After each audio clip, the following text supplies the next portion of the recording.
Lavanya friend Mastan సాయిని పోలీసులు arrest చేశారు. Drugs కేసులో రావి సాయిని ఏపీ ఎన్ఫోర్స్మెంట్ డైరెక్టరేట్ అధికారులు అదుపులోకి తీసుకున్నారు. గుంటూరులో మస్తాన్ సాయిని అరెస్టు చేసినట్లుగా తెలుస్తోంది. హీరో రాజ్ తరుణ్ లావణ్య కేసులో డ్రగ్స్ సప్లయర్ గా మస్తాన్ సాయిపై ఆరోపణలు వచ్చాయి. మస్తాన్ సాయి ఫోన్ లో చాలా మంది అమ్మాయిల ప్రైవేటు వీడియోలు ఉన్నట్లుగా పోలీసులు గుర్తించినట్టుగా తెలుస్తోంది. ఏపీ తెలంగాణకు చెందిన అమ్మాయిలను మస్తాన్ సాయి టార్గెట్ చేసుకున్నట్లుగా గుర్తించారు.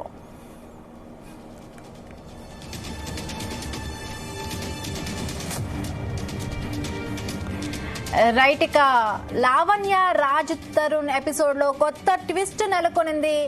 లావణ్య ఫ్రెండ్ గా చెప్పుకుంటున్న మస్తాన్ సాయిని డ్రగ్స్ కేసులో పోలీసులు అరెస్టు చేసినట్టుగా తెలుస్తోంది. రైట్, దీనికి సంబంధించి మరిన్ని పూర్తి అప్డేట్స్ మా క్రైమ్ బ్యూరో చీఫ్ రవితేజ అందిస్తారు. రవితేజ, రాజ్ తరుణ్ వ్యవహారం తెరపైకి వచ్చినప్పుడు అప్పటి నుంచి ఇప్పటి వరకు కూడా ప్రధానంగా ఇటు లావణ్య వైపు నుంచి అటు రాజ్ తరుణ్ ఎపిసోడ్ కి సంబంధించి మధ్యలో మాల్వి మల్హోత్రా ఎపిసోడ్ కి సంబంధించి ఈ ట్రయాంగిల్ ఇష్యూస్ లో ప్రధానంగా వినపడినటువంటి పేరు మస్తాన్ సాయి.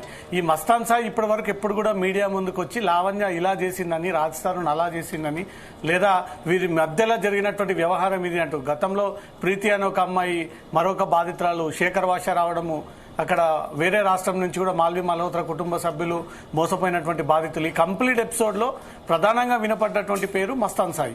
ఎవరు ఈ మస్తాన్ సాయి అనేది కూడా తెలుగు రాష్ట్ర ప్రజలందరూ కూడా ఇప్పటి వరకు కూడా ఏంటి, ఎందుకు పదే పదే ఈ పేరుని మీడియాలో ట్రోల్ చేస్తా ఉన్నారు, ప్రచారం చేస్తా ఉన్నారు, అతని పేరు మీద న్యూస్ ప్లే చేస్తా ఉన్నారు అనే దానిపై కూడా అందరూ ఎదురు చూస్తా ఉన్నారు.